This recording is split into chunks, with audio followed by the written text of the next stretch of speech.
Welcome, dear viewers, to today's episode of the program, The Live Interview. This is your host, Ziad Tariq Rashid, welcoming you from Gatineau, Quebec, Canada. With me in the studio today, a very dear friend who will talk to us about coaching and the importance of coaching in our lives. Is it necessary? Do we all need coaching? And how can coaching change our lives? Before I start talking to my guest today, let me give you some perspective about coaching and give you some information about it. The role of the coach in our life is to assist people in formulating their objectives or vision of what they want to do or become. The coach helps them to find for themselves their own resources, their own solutions to succeed in their objectives, whether they be modest or complex. The coach's work is to help them determine if their objective is really what they want, is it realizable, and what solutions they can put in place to overcome obstacles. My guest today as a coach is privileged to accompany people on their fascinating voyage of change. So without any further ado, please, ladies and gentlemen, welcome with me our guest for today, Mr. Douglas Grenville, joining us live from Fribourg, Switzerland. Hello, Doug. Hi, Zaid. How are you? I'm doing great. Thank you so much. And thank you for accepting my invitation to join us in the live interview. Thank you very much. I love talking about coaching. And yes, I think it's something that people should be aware of. It's a big resource for them out there. And there are coaches all over the world. Yes, of course. And also to give our viewers some perspective about coaching, you gave me a video and you asked me to share it with people. So I'm going to play the video now just to give the audience an idea about coaching, and then we will talk further about it after we watch it. So this is the video that I'm going to share with you right now, ladies and gentlemen. Let's watch it together.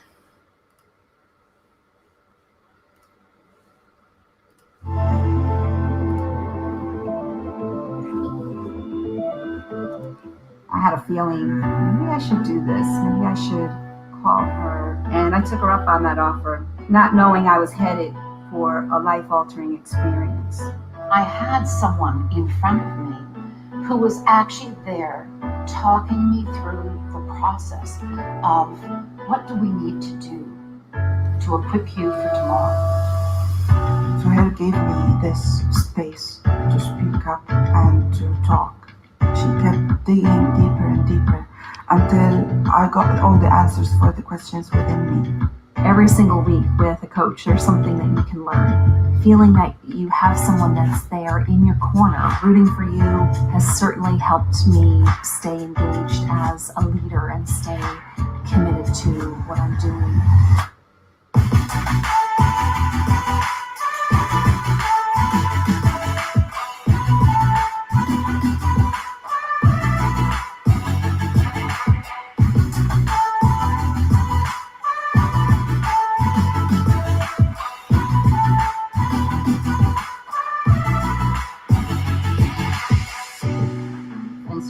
That was about me being myself, but it was also the idea that others would get to be themselves around me. Coaching for me has been transformative. It's changed the way that I lead. It's changed the way that I manage. It would be much harder without that support and without that resource.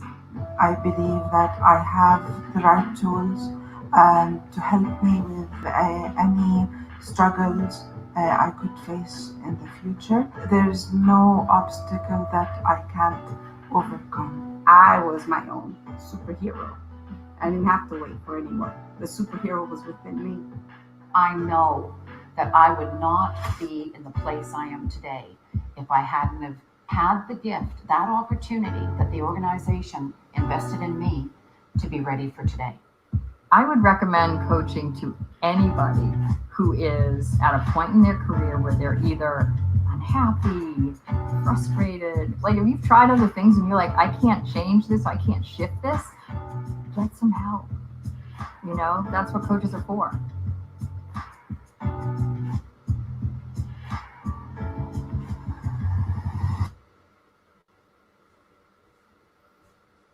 Okay, so that's basically some introduction about coaching that you have given me earlier. And you're a coach yourself, and apparently you love this job and you're very good at it. So tell us about your journey in this career from Canada to the Middle East to Switzerland.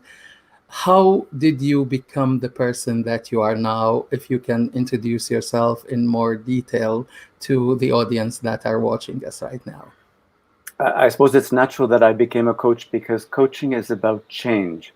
It's about the process that we go through when we change something in our lives, or something is changed for us in our lives or forced upon us in life. And I was a biologist in Canada. I loved my work, but it came to a point where it wasn't satisfying. I wasn't earning a living that I felt was acceptable. Couldn't find a good job, and so I changed and I went into business. And in Toronto, I had the opportunity, with being in the center of Toronto, to change. And I learned how to take the competencies I had as working as a biology and use them in business and make that transformation. I was sent to Switzerland to manage marketing and customer service for a large company. And I stayed here in Switzerland because there was a lot of opportunity for me to manage people. And I loved having a team around me. I had a lot of training from very good companies. One Canadian company I worked for, who had an office here in Fribourg, Switzerland, Nova Chemicals, they had a very good leadership training program, and they had good leaders. And when they left Switzerland, I went with them for 2 years into Holland to set up a new team. And I thought, what do I like about my work? And it was what I thought was coaching the young team leaders in their work and helping them to motivate people and have a team that was functional. And so when I came back to Switzerland after that appointment in Holland, I thought, what is coaching really? And I looked into the coaching schools, and I found one in Geneva, and it was recommended to me by people who hired coaches, and I took the training. And it turns out coaching was quite different than what I thought it was about. I had a feeling it was about showing people what to do, telling people what to do, using my experience and wisdom and management.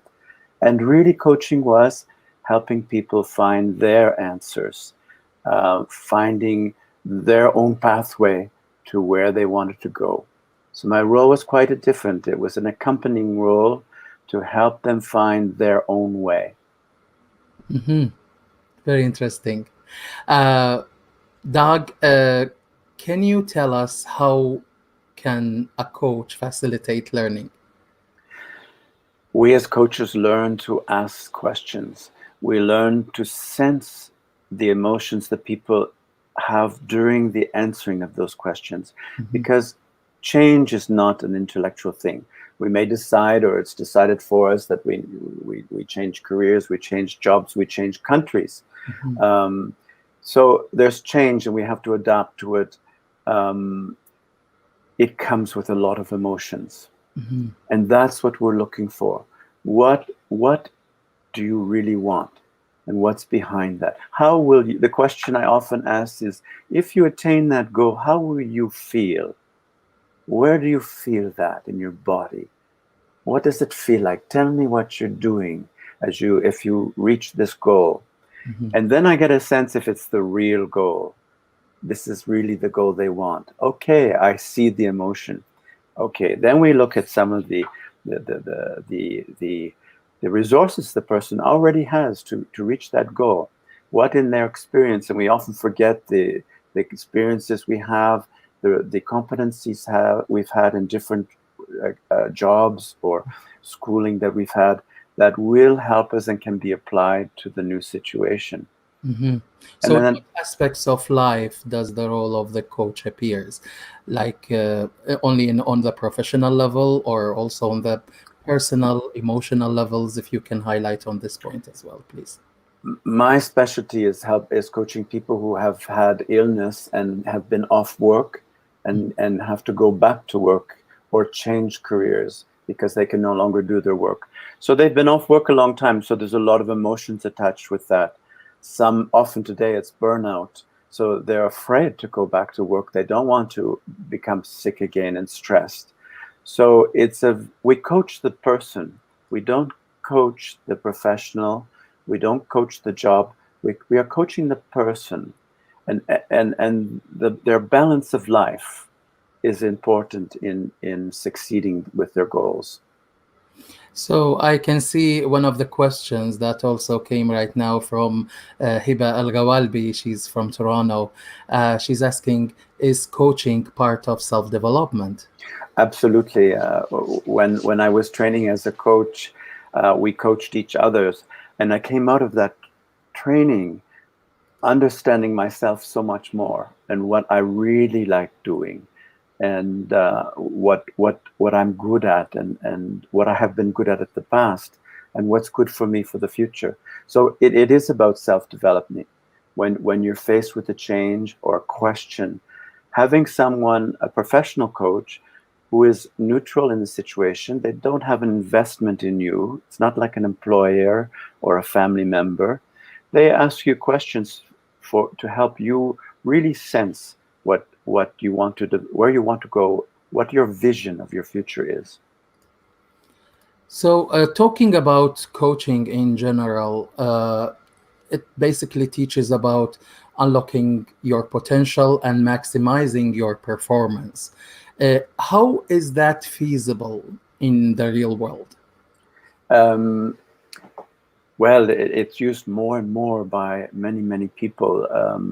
Insurance companies who have people who have had accidents are using coaches to help them find new careers or go back to their job. I'm employed by the Swiss government insurance for part of my work. I coach voluntarily for the Red Cross, excuse me, for people in the field in very difficult situations, so they can use support, emotional support, to do their job in very difficult situations. Most coaches have a fee. You may just need 1, 2, 3, 5 sessions of coaching, and you can check with them what this would cost you if you have an important question you want to look at, a decision that you're not sure of. This can really save you a lot of time and money, and can really point you in the right direction. Mm-hmm. And I have now a question that came regarding this topic from Saad Al-Izzi from the United States of America, from Maryland, the USA.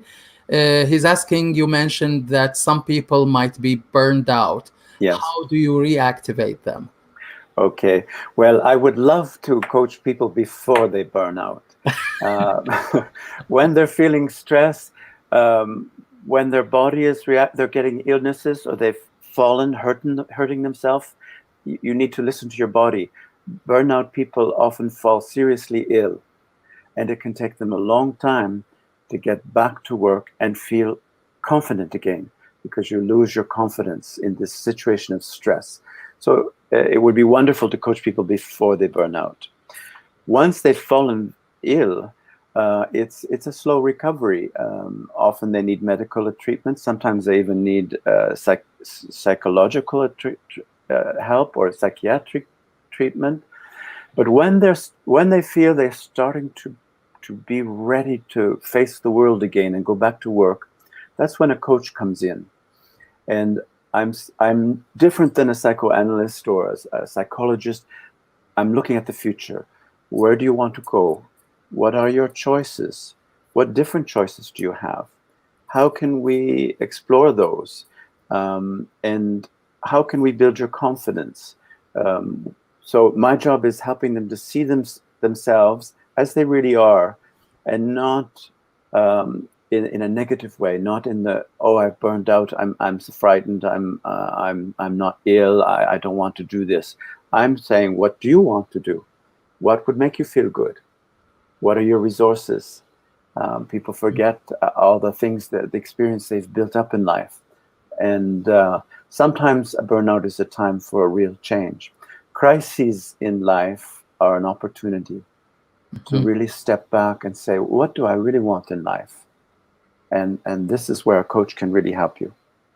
So another point that I need also to talk about today in this interview, the biggest obstacle to success and achieving potential. Those are they potential? Are they internal or external? Those obstacles. We face a lot of external obstacles today. Even the virus is an external obstacle. How we react to it. We are blocked from certain professions because we don't have the degree. We don't have the money to get the degree. We don't have. We're too old, or we feel too old to get the degree to do what we want to do. These are external, but it's the internal that's blocking them. By looking at what can you do. Is there another way to get there? Is there a similar thing that will be a similar job or a similar objective that will get you where you want to be and make you feel the way you want to feel? So what I find in coaching is that we're trying to raise the potential internally so that these external things no longer are obstacles. Okay, so I can see that we started receiving a lot of comments. So let me just say hello to all the audience that are joining us from different parts of the world. We have audience coming from Canada, from Ottawa, from Toronto, from Morocco, from Spain. I have a friend from the Netherlands, the United States of America, Virginia, Maryland, New York. I have from Egypt. I have a friend also from Alberta. So they're all saying hello and asking a lot of questions. Maybe I think now it's a good time to answer this question because we have talked about it. From Z Tarek, he's from Virginia, the United States of America, and he's saying, I have a lot of questions, Doug. Am I really frustrated now in my life and I need to change my career, but I'm confused about how to start? Second, do you do some online advices if I follow you on Facebook? I'm not very active with coaching on Facebook. I do coach online because with the virus, my practice has stopped. My office is empty. And I'm coaching my clients online. And of course, I also coach people in Africa and China with the Red Cross. So I'm used to coaching online, and it can work quite well. If you're feeling frustrated, you're feeling lost, this is where a coach can really help you. And there are coaches all over America. You can find them on the ICF site. There's a Find a Coach. Often the fees, if you're coaching online, are less than they are in person. But this is the exact kind of situation where coaching can help you. In a few short sessions, the coach can help you realize where you want to go. You are frustrated. Why? You need to change. What is your passion in life? What attracts you? What are you good at? Can you put your passions and your career together somehow? These are the questions. They will. Your vision is it to work in what kind of environment, and how do you want to feel in that environment where you're working? These are important questions that will help you find your pathway forward. And then actions, small steps, because change is very difficult, in the right direction will get you there. The vision will help you understand where you're going. Yeah. You can have a series of objectives and a timeline, and then you can start planning what I need to do each week to get there. So Sorry for interrupting you. Go ahead. On an equal footing, another questions, maybe a similar question on the same venue comes from Egypt, from Dr. Ali Muhammad Ahmed. He's asking, do you think coaching could be an online thing, or it needs a physical presence between the coach and the person who needs coaching? Good question. Of course, being present, you see the person's body, and the stresses are in our body often, and I use that. Communication is only 40% what we say. So much of the communication is the expression in our face, how we hold our body when we're talking. I can see where you're fearful by your body. I can see where you're stressed by your body. And I can then sense what really needs to change and what you really want by being present. And you can feel my presence, which is supportive. I'm looking to help you see your value and your competencies. And so, of course, I can do this better in person. But it can be done online. We're so used to being online now. And I'm finding people responding quite well with online coaching. I have another question in this regard as well, which is about neuro-linguistic programming. And I'm not an expert myself, but I feel there's a connection between NLP and coaching. So is that true? Are coaching and neuro-linguistic programming related? Yes, there is a relationship. A lot of our coaching techniques and tools that we use come from neuro-linguistic programming. I am not trained in it, and the people I know as coaches who are trained in it say that they prefer the coaching method. That we, of course, use certain neuro-linguistic tools. So it is related as you have just mentioned. Yes. Okay. Now my other question is regarding loss of loved ones or separation from loved ones, immigration, living away from family and friends in diaspora. Where does the role of a coach come in this regard? In all of those things, you're going through a process of change.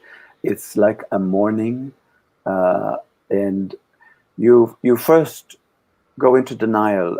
No, the person isn't gone, or no, I don't have to leave my country, or no, I don't want to be here, and then there's anger. Why am I here? Why has this person gone from my life? Why do I have to do this? And there can be confusion following this. So it's a very similar process of losing someone, leaving your country, going through a change. And the confusion is, what do I do now? And it can even become a crisis and a depression because it's so serious. Time changes as well. It can take 5-10 minutes to get through this. Why did he do that? I'm angry. What do I do now? And then, okay, you eventually arrive to acceptation. The acceptance of a situation. Okay, I've lost this person in my life. They remain in my heart. I can hang on to that. They live it within me. I know they're okay. So you accept the person is gone, or you accept, okay, I have to live in Canada. I have to get through the winter in Canada. But what about situations like divorce? I mean, the divorcee will be still alive, and they're still there. You're following them. You're following their lives. You're hearing about them. You're hearing news. Maybe sometimes you deliberately follow what they do. How can you cope with that situation? Well, these things take time, and a coach can help you reach the acceptance situation. They can listen to your anger. They can listen to your mourning of the loss in your life. They can help you move beyond that to see what kind of life you really want and what you can construct yourself. These are very difficult situations and they take time. But a coach can help you reach the acceptance that you need to reach, and begin to see life again as being positive and in your control. I decide now what I want to do. I can succeed at what I want to do. I can do this. Yes. Of course, we have all gone through a lot of separations in our lives, whether separation from parents, from loved ones, people who passed away, people who we broke up with, countries that have been changed. You yourself have become an immigrant, and you left Canada and you lived in the Switzerland, and you can feel what is it like to be a stranger living in a stranger country, adapting to new ways of living. The culture shock, that's a huge thing for especially Middle Easterners who moved from Islamic conservative culture to a Western open culture. And this adaptation, throughout this adaptation, they go through a very strenuous process in order to become part and integrate in that new society. So what's your input regarding that, please? I learned a lot in Canada, because Canada, of course, is a country of immigration. And when I was living in Canada, and my family came in 1812, so I felt pretty solidly Canadian. But I had a lot of friends when I was there working in University of Guelph who came from Chile and Central America, because there was a lot of political strife there. And I saw them suffer. I saw them missing home, missing their culture, missing their food, their climate. And I thought to myself, this is not so easy. And if I'm an immigrant, I'm going to try to understand that and do my best to integrate and be happy with where I am. And so, but when I came here to Switzerland and found out, I really had to be fluent in French. And the large part of the population speaks German, and they speak a dialect. And so I couldn't communicate with them. Culture was totally different. Work was different. Holidays were different. People are much more close, very private family here. Took me a long, long time to integrate, longer than I thought. So I learned a lot about that process. Yeah. It's a process it's a growth process. You learn so much about yourself. Mm-hmm. You need resources. You need friends. You need to find friends. I started painting because I went to a course, and I met people in a course, painting course, and this really helped me, and it changed my life. Help you? Well, I got to talk to people of all ages. Mm-hmm. We had a common interest in creativity. Mm-hmm. A very common thing here is to have an aperitif at the end of a course, and they bring drinks and something to eat. And this I learned how they do this, what they drink and what they eat, and I learned a lot about my community by asking them questions. Yeah. And so learning something, taking a course, participating in a sport, whatever, will help you to integrate in the community, because you will speak freely to people and you have a common interest in being together. I see. So I think now it's also a good time to take some more questions from our viewers. I can see there's a lot of communication happening between the viewers, and there's also so many comments and questions coming. So I promise, of course, I'm going to answer all questions, not me answering. I see one I would like to answer, if I can. Yes, which one is that? Marwa Gamal, as a cancer patient going through ups and downs, do you think life coaching would help me, and I need another source? I have counseled cancer patients. It can help you to find your resources. It can help you to have another perspective of what you're going through, from someone who's not emotionally involved with you, from someone who's neutral, who can step back from that and really help see you as a person and help you find the resources you need to deal with this very difficult situation. True. So a coach can help, and perhaps the associations. I know that certain cancer associations provide coaches, so you might be able to find something that's free of charge or included in your insurance to help you through this. Yeah. Marwa's from Toronto. She's a cancer survivor and she's doing a great job now fighting cancer.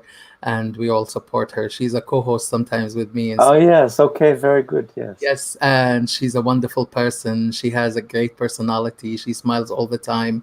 And she does her best to keep up doing that, which is really amazing. I know it expedites the healing process very well. Yes. Yes. So sorry. Go ahead.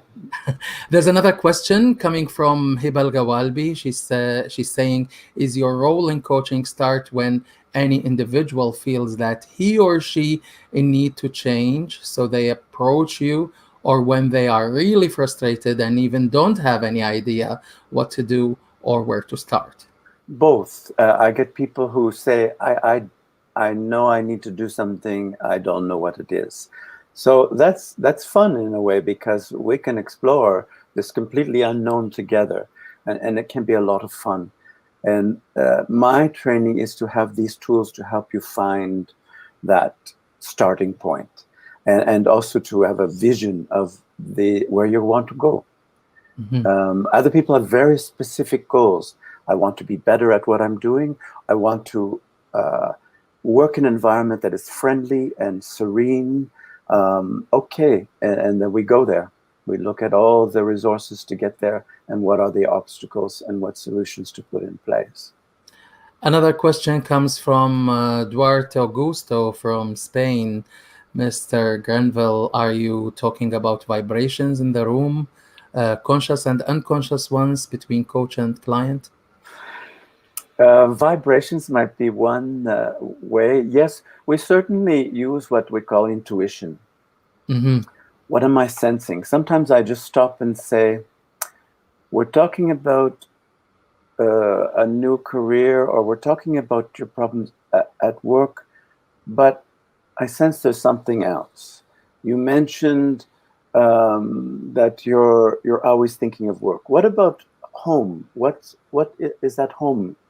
What do you do to forget work? So maybe the problem is somewhere else. So intuition, I listen to what you're saying, and this can come from PNL a bit. Mm-hmm. I listen to the words that you're choosing, and then sometimes I sense that I need to ask other kinds of questions. Mm-hmm.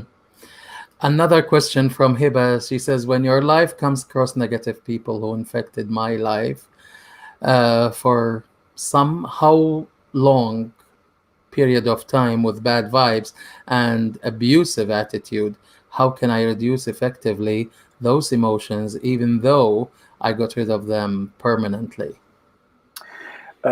Negative people around you, in an office we can't, in an employment we can't avoid them. We have to learn to look at it differently ourselves. We cannot change other people, we can only change ourselves. So by understanding that negative people, that is their problem, not our problem. Mm-hmm. And avoiding entering into the negative conversations. There are being very positive yourself, having things in your life that make you really forget all that negativity. Mm-hmm. Negativity in your life, when you look at things negatively, it takes away your energy. This isn't right. I don't like this. This is too much. I can't stand talking to this person. I have to take this medication. All this. But if you look at it another way, the spring weather is beautiful. The flowers are coming out. I'm going for a walk. I have a nice apartment. I have a nice home. I have some good friends. I'm going to talk to my mother tomorrow because she makes me feel good. So this gives you energy. And if you focus on this, the negative starts to take a place in the back seat. And you start sitting in the driver's seat. Another question from Maryland, the United States of America. Saad El-Azzi again is asking, how do you overcome a poisonous work environment? Yes, a toxic work environment. Well, you can change jobs. You can start The looking story of my elsewhere. life. There's lots of toxic environments, and there's lots of Toxicity. I had the chance to work for two wonderful companies that were Yes. positive, and I had the chance to work for two toxic companies. Yes. One went bankrupt very quickly, so I had to leave them. And the second one, I left myself because I did not want to stay in a toxic environment that long. But Doug, sometimes it's really difficult to leave the job. I mean, sometimes you work really, really hard all your life maybe to get this job, and then suddenly you found those snakes all around you, you're shooting all types of poisons on you. I mean, it's very hard to quit. This Change is is something that hard. you've been looking for all their life, and then suddenly you're surrounded by those people and all this negativity and toxicity. I don't know how to pronounce that word. All these toxins around you, and then what do? You feel so stranded. You start being the positive influence around them, and don't enter the negative part. And you build your defense by being positive and really looking after yourself. Limit your time with toxic people. Do all you can outside the environment to become a positive, and things you enjoy and things that are good for you. Be with people who are good for you and are positive outside of those places. Build your resistance. Vaccinate yourself against negativity and toxins. It's not easy to do, but the more positive you are, the less effect they have on you. And if you just step back from negativity and toxic, step back, don't reply right away. It's their problem, it's not yours.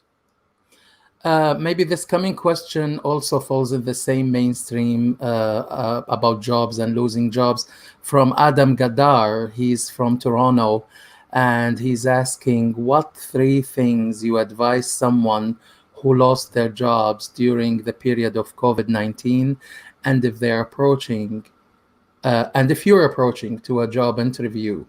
Thank you. So we're in a very special period right now. The world has suddenly stopped. Losing your job is really a difficult thing.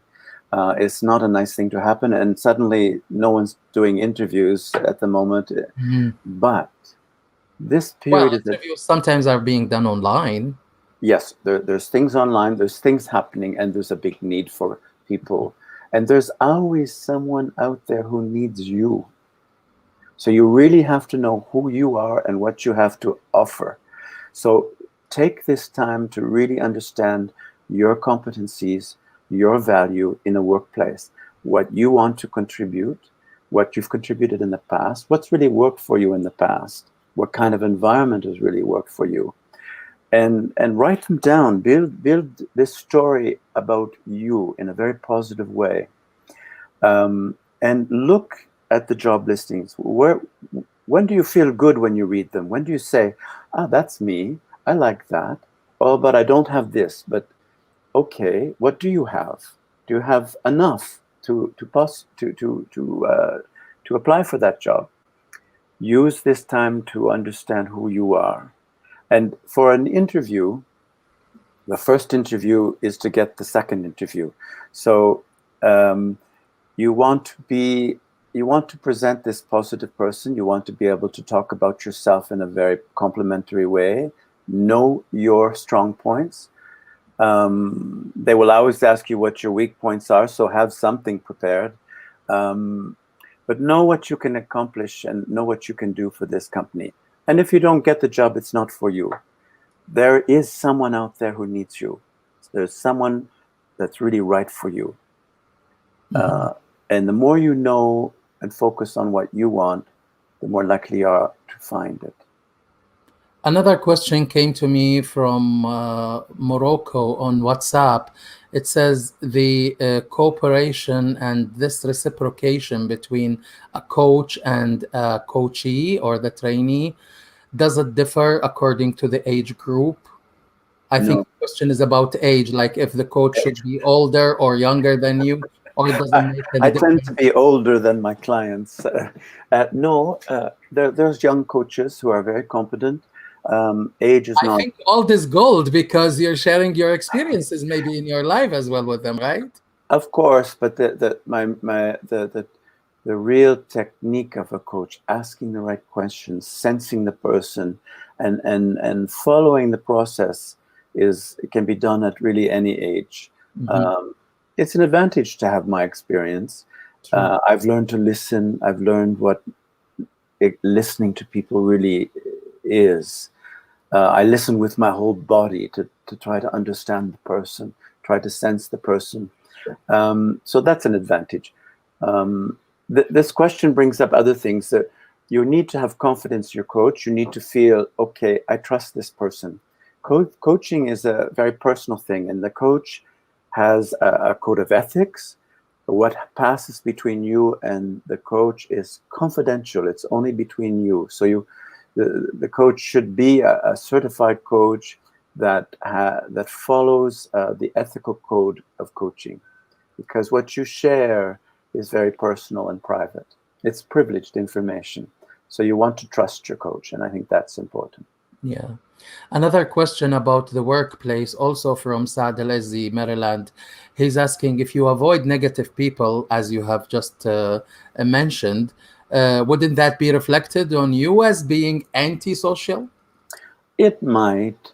I think you can step back from this and maybe help these people see the positive part.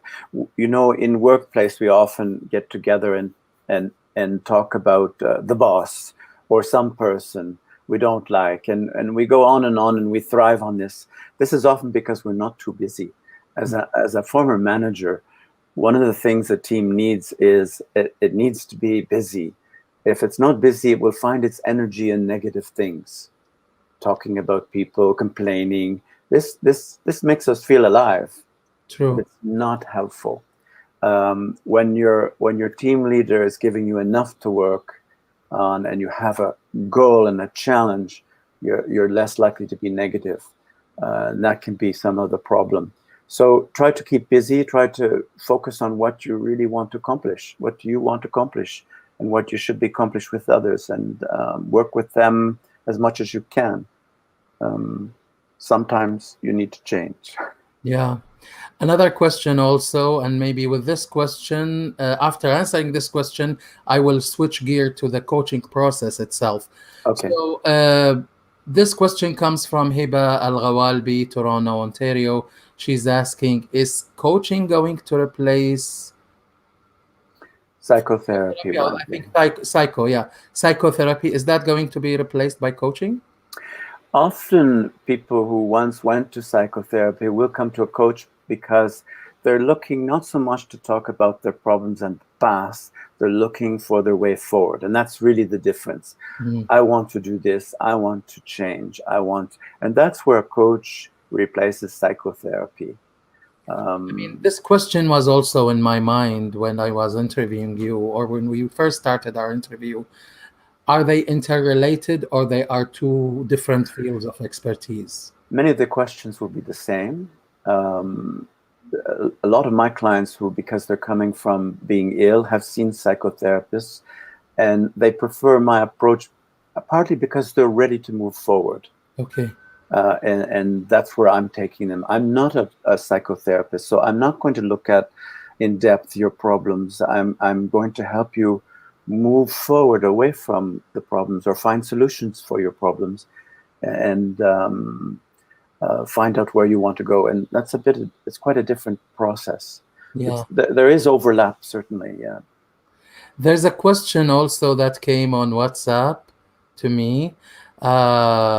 If a person reach a level in his or her life where you are totally blocked from life itself and everything lively that comes your way, what to do if you're stuck there?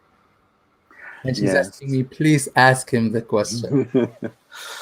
Yes, I think you know who I'm talking about. it's so hard to be stuck at the bottom in a crisis, in depression, and how to get out of there. It's a slow step. It's really about accepting this is what life is. Life is this. Okay, it doesn't get any worse. It can get better. How can I make it better? And it's a small step forward, knowing your own resources, knowing who to talk to, who to trust, who can help you, accepting that life is this difficult, I think, is important. Accepting everything that's happened, everything that's happened that is bad and not good, and just accepting that, okay, it's there. It will always be there, but I can do better. I can get out of this. And there are people who love me and want me to do that. Yeah. Sometimes say it's easier said than done. But yeah, we have to be resilient. I think it's all focuses on you and what you can do, right? No one can do it for you. They can love you and care for you. But those steps to love yourself and care for yourself and to accept how life is at the moment is only something each person can do. Yeah.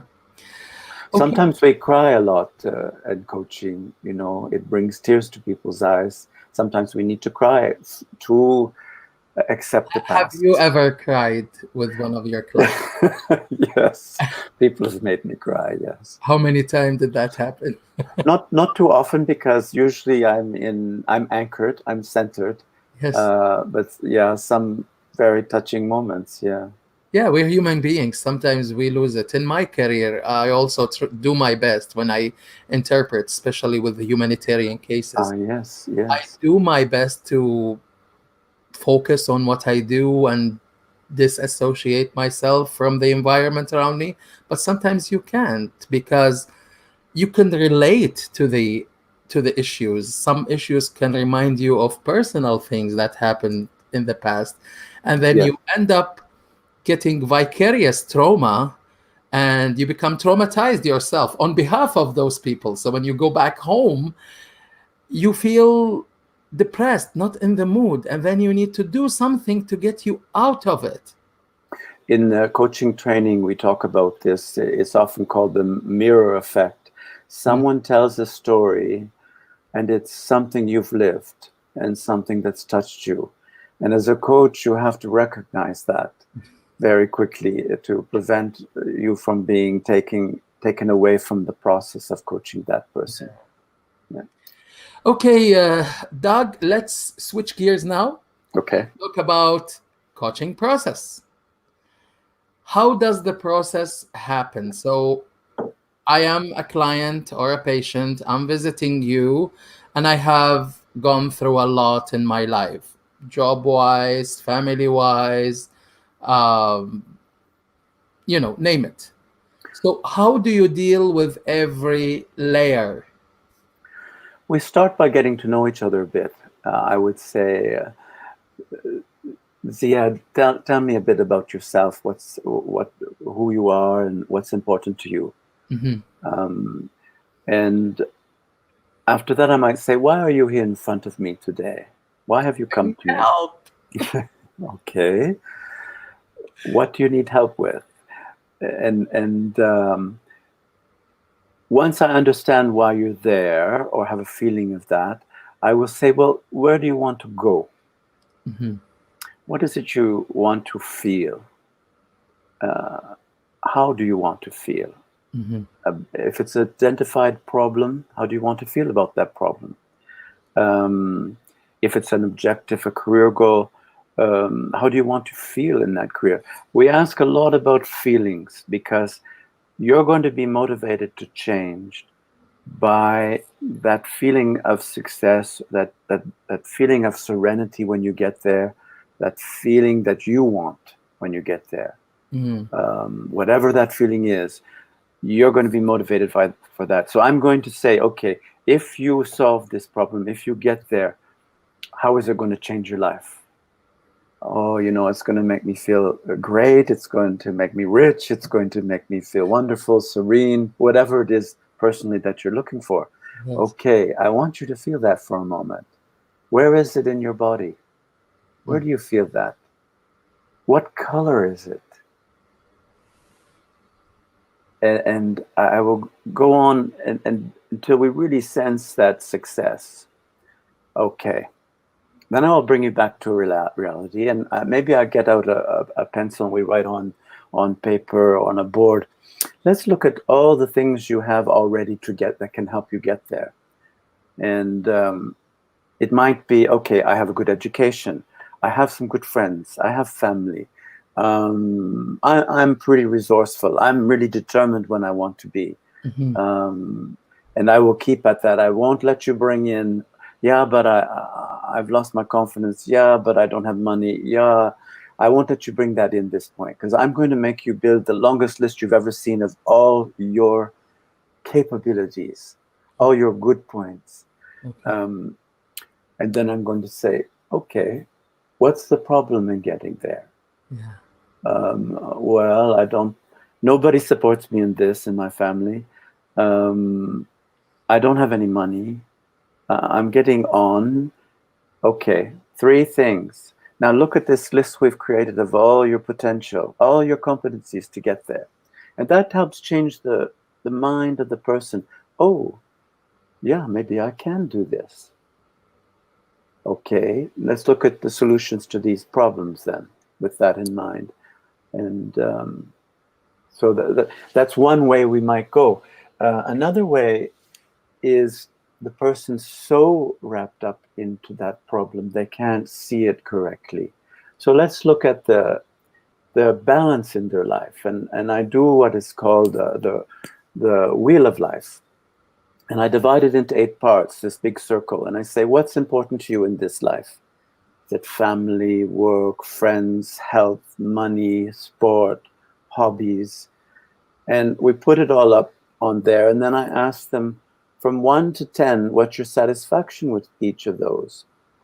And this tells me a lot, because the person loves creativity or concerts, music, but they haven't been to a concert for 2 years. Okay.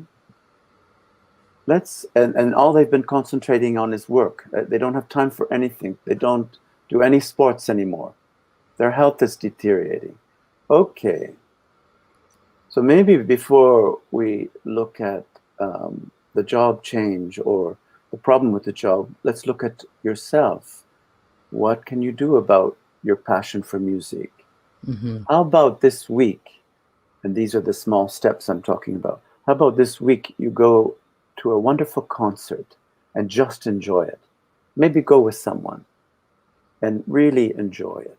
Take that time for yourself. And we go on this way. Over the weeks, we build these steps towards where the confidence they want, the change they want to make in their life. But what if that someone that I choose to go out with, I don't really feel comfortable to, but I don't have any other choice? It's hard. It's hard, but there are always choices. Okay. There are always choices. They may be limited. If we see life as being limited in choice, we will not make change. But if we start, and this is where a coach can help you, look at, okay, what else can I do? Okay. I know and not look at why I can't do it, but why it might work, or make me feel good. And then start building, and leave it open. If there's an obstacle that's kind of big, leave it open. Leave that choice open. Maybe that obstacle will be solved later. Okay. A question comes from Z Tarek from Virginia, the USA. What's your advice about finding happiness in life or at work? Happiness, yes. Happiness comes a bit with wisdom and experience in life, where you start to unload baggage of the past, things you don't need to carry with you anymore because they're old, they're your childhood, they're gone. We're, as adults, responsible for our own life. We can let some of this go behind us and live the present. That's one of the biggest things you can do for happiness, is live the present. Live the presence. Be present fully wherever you are at the moment you're there. And this is a real gift. I learned to do certain meditations, just relaxation techniques, when I was a manager, because I was becoming stressed and it was affecting my health, and I sensed this.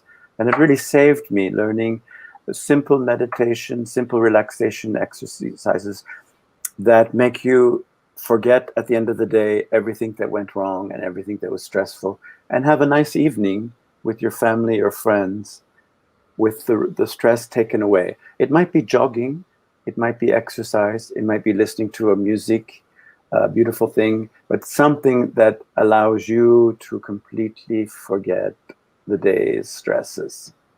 That can help you at work. A question coming from Spain, Duarte Augusto is saying, Mr. Grenville, is the solution-oriented therapy in sense, Erickson language, etc.? I don't know enough about Ericksonian language and that to really answer your question. It is solution-orientated, I think, and we are looking for practical. We use tools, to help people see things differently. We use spatial tools. We walk people around a circle. We have people talk to their friends, talk to objects, and then I become their friend and object and say back what they've said. What would your best friend say about your capacity to do this and your qualifications? What would they say to you? What would your dog say to you about you as a person and your capacity to be happy? And so we have tools like that help people really look at life differently. Yeah. Duarte was also saying, I have a past, but I don't live there anymore. That's a comment that came from him. Very good. Yes. Another question from Maryland, Saad again. He's asking, how do you detach your work from your emotion? I often ask myself these days, because I'm coaching many people who have serious health problems. I see the person, and I'm very much involved in the process. I'm trying to help that person see what they're capable of, what's good in their life, what their competencies are, where their strengths lie. So in doing that, I become very positive in my focus. And so when I leave and that person smiles at me, I carry that smile with me. And I don't carry the tears and I don't carry the complaints with me. Very interesting. There is a comment from Hiba. She's saying, I guess real happiness is being very honest with ourselves and life. And live the life we really appreciate, not to live it because we have to. Yes. We're all in different situations, and I've traveled enough to know that there are people in really difficult situations. I know how privileged I am, being born in Canada, coming from a good family, and living in Switzerland, and so I know there are people who have real obstacles in their lives. But I think you're right in what you're saying. I see in India poor children smiling at me, and people laughing in the streets, and they have almost nothing. So I know that happiness is a state of mind, and I know that we can get there. And Yes. I've seen people do this. Indeed. You can make yourself happy just by looking at your surroundings and enjoying them. Treat everything around you as a friend or something that amuses you or gives you joy, and then you will become joy yourself. It's all within, starts Yeah. from you, from within, and then Yes. it's gonna reflect on your face and on others, and it becomes contagious. Yes. I think, meditation, prayer, whatever these sorts of things are really helpful in letting go of the day's Mhm. worries and pressures. And I think these are very important things. Our spirituality, whatever it may be, is very important for us to be happy as well. I need to ask you now, Doug, about something maybe really sensitive, which is accepting who we are regarding different things, regarding sexual identity, regarding the society, or whether we fit in this society or not, whether we fit in this job or not. This existential problem, how can we deal with it, especially if you are having an issue with it? I mean, sexual orientation comes to me, and also there are a lot of other topics regarding your faith, your religion, your status in this society, even whether you're rich or poor, how to mingle and mix with those people if you're poor and you're in a rich community. The problem of being different, that particular issue, I need you to highlight about it and talk to the audience. Being different, I think we all feel different in a certain way, so we can all identify with being different. We all want to belong as well. It's so important to belong to our communities, to our families, and feel that we're accepted.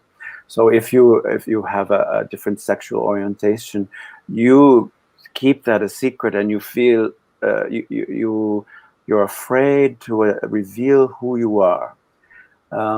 We've come a long way in many societies now. People are really accepted, but I still know that young people don't accept it in themselves very easily, because it's not what they want for themselves.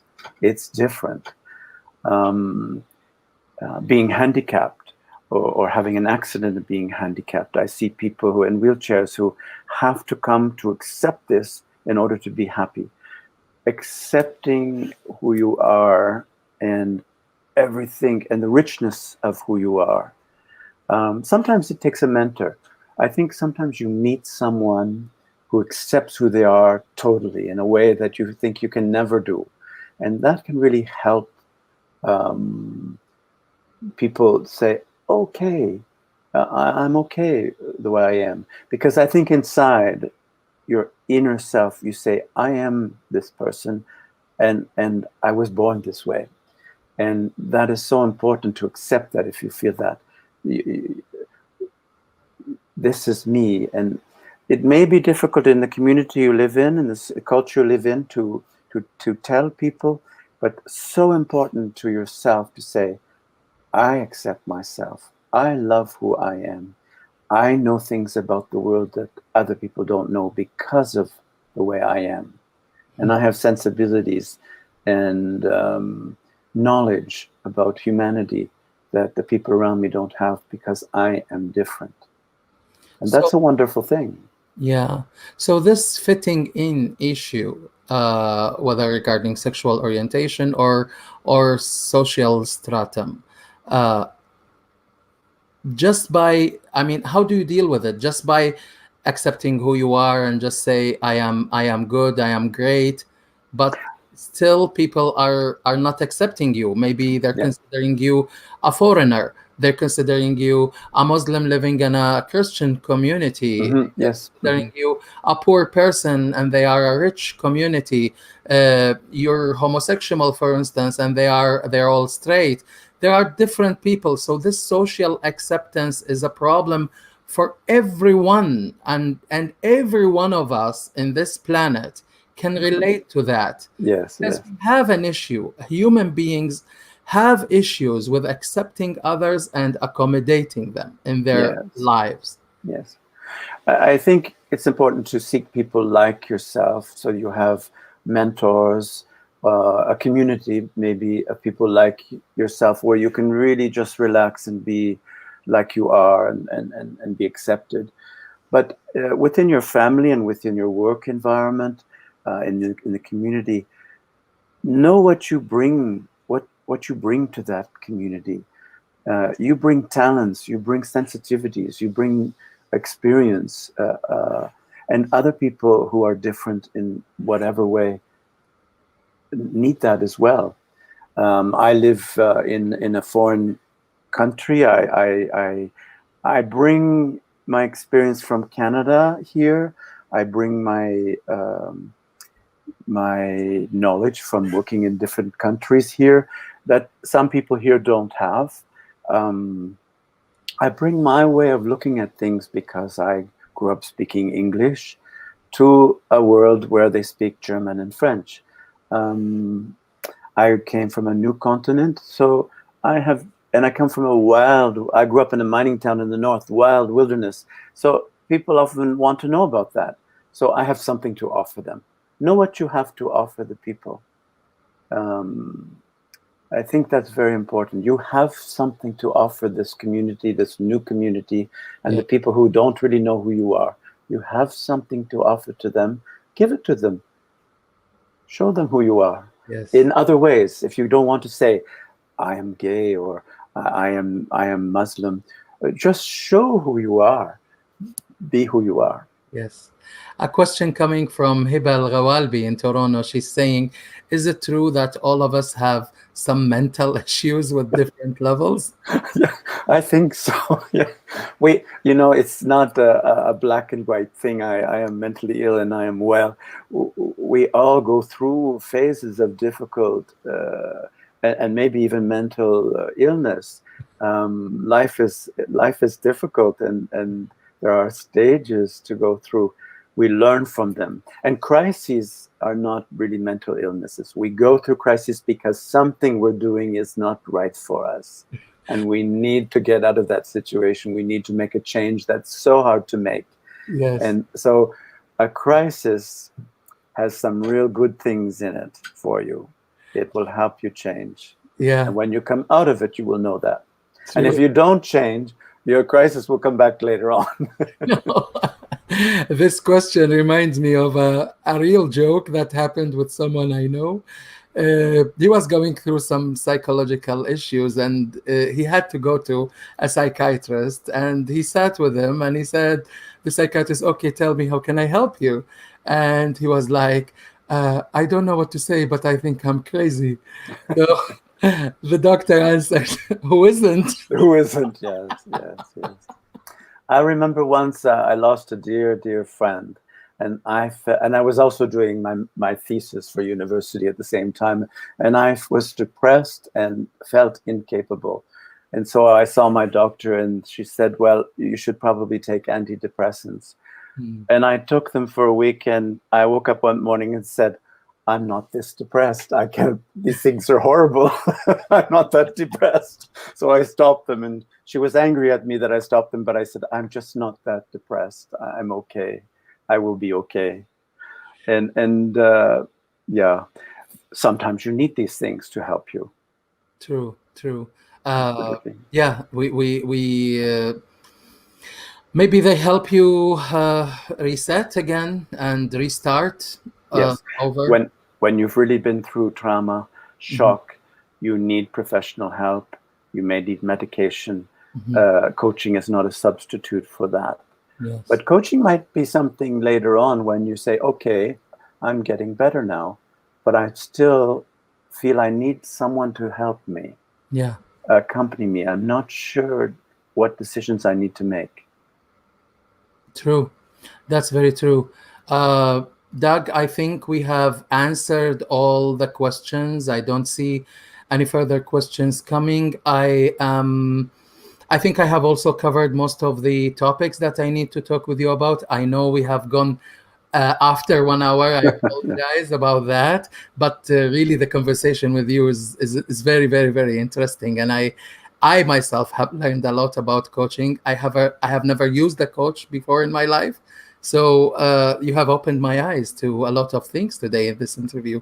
I'm really thankful and appreciate all the ideas and the input that you put in this regard. Thank you, Ziad. It's been a wonderful experience talking with you. I enjoyed sharing this with you, and I got to talk about coaching.